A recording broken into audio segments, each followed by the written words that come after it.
Hi అండి, అందరికీ నమస్కారం. Welcome back to my YouTube channel.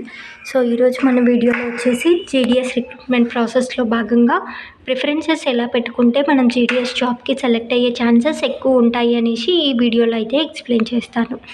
అయితే చాలామందికి డౌట్ వస్తుండొచ్చు, అక్క ఆల్రెడీ అప్లికేషన్ డేట్ అయిపోయింది కదా, మళ్ళీ ప్రిఫరెన్సెస్ గురించి ఇప్పుడెందుకు వీడియో చేస్తున్నాము అనేసి. అయితే మన ఓల్డ్ సబ్స్క్రైబర్స్ ఎవరైతే ఉన్నారో వాళ్ళు డీటెయిల్స్ కానీ ప్రిఫరెన్సెస్ కానీ అన్నీ నేను చెప్పిన విధంగానే కరెక్ట్గా అయితే పెట్టేసుకున్నారు. బట్ న్యూ సబ్స్క్రైబర్స్ ఎవరైతే ఉన్నారో వాళ్ళు చాలా మిస్టేక్స్ అయితే చేశారు. ఎందుకంటే వాళ్ళు ప్రీవియస్ వీడియోస్ అయితే చెక్ చేసుకోలేదు. సో వాళ్ళు కొత్తగా సబ్స్క్రైబ్ చేసుకున్నారు కాబట్టి ఆ వీడియోస్ అన్నీ చెక్ చేయకపోవడం వల్ల చాలా మిస్టేక్స్ అయితే చేశారు. వాళ్ళ కోసం ఇప్పుడు ఈ వీడియో అయితే చేస్తున్నాను. ఎందుకంటే ప్రజెంట్ మనకి ఎడిట్ ఆప్షన్ అనేది ఓపెన్లో ఉంది. నిన్నటి నుంచి ఎడిట్ ఆప్షన్ అనేది ఎనేబుల్ అయ్యింది, రేపటి వరకు ఉంటుంది. ఇంకా తెలిసి కూడా తెలియకుండానైనా ఎవరైనా ఏవైనా మిస్టేక్స్ చేసి ఉంటే ఎడిట్ చేసుకుంటారు అన్న ఇంటెన్షన్తో ఈ వీడియో అయితే చేస్తున్నాను.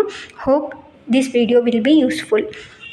సో ఇప్పుడు మన టాపిక్ వచ్చేసి ప్రిఫరెన్సెస్ ఎలా పెట్టుకోవాలి.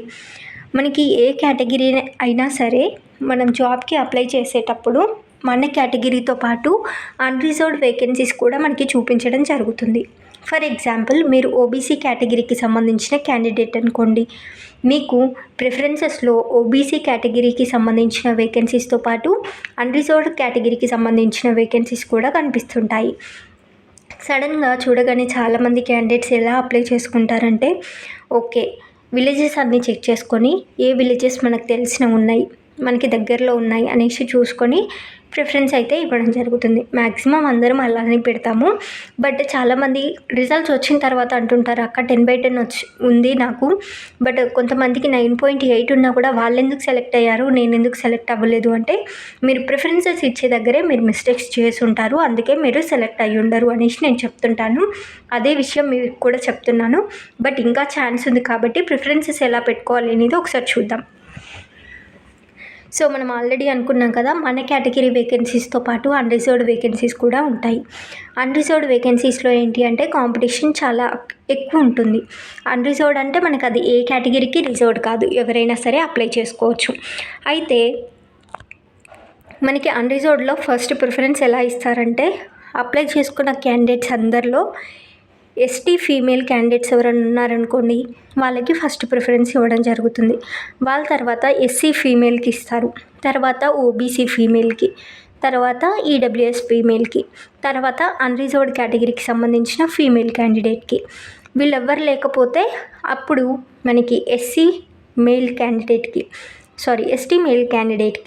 వాళ్ళ తర్వాత ఎస్సీ మేల్ క్యాండిడేట్కి, తర్వాత ఓబీసీ మేల్ క్యాండిడేట్కి, తర్వాత ఈడబ్ల్యూఎస్ మేల్ క్యాండిడేట్కి, తర్వాత అన్రిజర్వ్డ్ కేటగిరీ మేల్ క్యాండిడేట్కి.